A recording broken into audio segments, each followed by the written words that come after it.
In the heartland of America, a relentless predator lurked, striking fear into the hearts of an entire community for over 3 decades. The BTK Killer, an acronym for his brutal signature, bind, torture, kill, terrorized the city of Wichita, Kansas, with his heinous acts of violence. His chilling taunts to the media and law enforcement only added to the mystique surrounding his identity. This 1,000-word post will take you on a bone-chilling journey into the mind of the BTK Killer, exploring his grisly crimes, the cryptic communications, and the meticulous investigation that eventually brought him to justice. The BTK Killer's reign of terror began in 1974, with the vicious murder of 4 members of the Otero family. Joseph, Julie, Joseph Jr., and Josephine Otero were found bound and strangled in their own home. The killer's brutality shocked the community, and the police were left grappling with a motiveless crime. In the wake of the Otero family murders, the BTK Killer sent a letter to the local newspaper, boasting of his actions and claiming responsibility for the heinous act. This was the beginning of a sinister correspondence with the media and authorities. The letters contained horrifying details of his crimes, as well as disturbing poems and sketches, mocking the inability of law enforcement to capture him. As more victims fell prey to the BTK's wrath, the pressure on law enforcement intensified. Despite the tireless efforts of the Wichita Police Department and the FBI, the BTK Killer managed to elude capture for decades. Frustration and fear gripped the city, as residents lived in constant apprehension, wondering if the next knock on the door could be their last. From the mid-1970s to the early 2000s, the BTK Killer went silent, leaving investigators and the public with unanswered questions.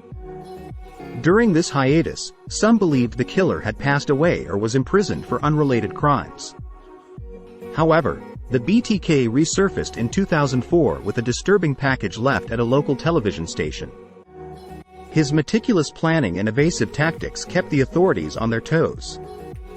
In a shocking twist of fate, the BTK Killer's arrogance led to his downfall. In 2005, he sent a floppy disk to the media containing metadata from a Word document. Unbeknownst to him, this data included a traceable clue revealing the name of the computer's owner. It ultimately led investigators to 59-year-old Dennis Rader.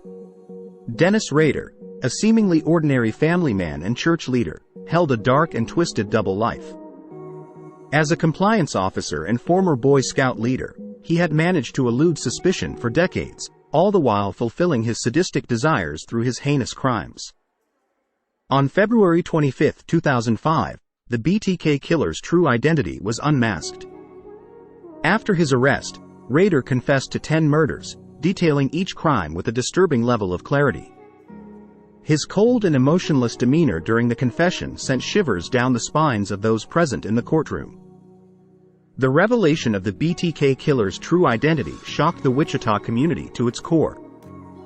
The once friendly neighborhood was forever changed, haunted by the memory of the atrocities that occurred within its seemingly peaceful confines. Families of the victims finally found a sense of closure, but the scars left by the BTK Killer's reign of terror would never fully heal.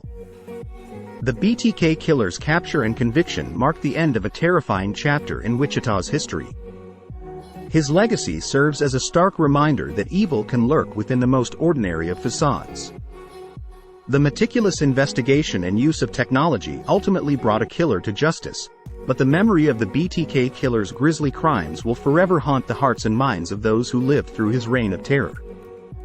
The chilling story of the BTK Killer stands as a testament to the perseverance of law enforcement and the resilience of a community united in the face of terror.